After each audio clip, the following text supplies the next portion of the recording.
আসসালামু আলাইকুম বন্ধুরা, আজকে পবিত্র রোজার মাসের 28 রোজার দিন। বন্ধুরা, কাজের শেষে আজকে আমাদের ডাইরেক্ট অফিসে নিয়ে এসছে। কাজের শেষে কি কারণে অফিসে নিয়ে এসছে আমরা কিন্তু বুঝতে পারছিলাম না। কিছুক্ষণ পরে বস আমাদেরকে বলল ঈদের জন্য কোম্পানি থেকে গিফট পাঠিয়েছে, সেই গিফটগুলো আমাদেরকে দেবে বলে অফিসে নিয়ে এসছে।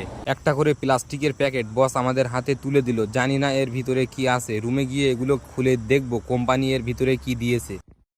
ঈদের জন্য যে গিফট গুলো দিয়েছে, তো সেটা এখন খুলে দেখি এর ভিতরে কি কি দিয়েছে কোম্পানি।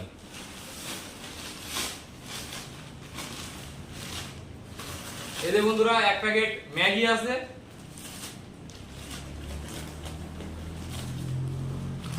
এক প্যাকেট বিস্কুট আছে,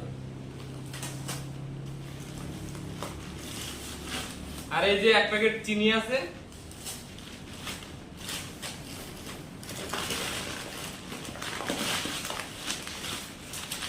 আর এই যে 5 কেজির এক প্যাকেট চাল আছে। এই চারটে করে একটা প্যাকেটের ভিতরে চারটে করে দিয়েছে, চারটে প্যাকেট দিয়েছে, একটা প্যাকেটের ভিতরে চারটে দিয়েছে। এক প্যাকেট চাল, এক প্যাকেট চিনি, এক প্যাকেট বিস্কুট, এক প্যাকেট ম্যাগি। তো বন্ধুরা, এটা হচ্ছে ফিল্ডা কোম্পানি থেকে ঈদের গিফট দিয়েছে আমাদের, ফিল্ডা কোম্পানি থেকে। তো বন্ধুরা, মালয়েশিয়ার নতুন নতুন ভিডিও দেখতে আমাদের ইউটিউব চ্যানেলটিকে সাবস্ক্রাইব করবেন, অবশ্যই পাশে থাকবেন। ফেসবুক থেকে দেখে থাকলে ফেসবুক পেজটিতে ফলো দিয়ে পাশে থাকবেন, অবশ্যই শেয়ার করে অন্যকে দেখার সুযোগ করে দেবেন। মালয়েশিয়ার নতুন নতুন ভিডিও দেখতে অবশ্যই ইউটিউব চ্যানেলটি সাবস্ক্রাইব করবেন।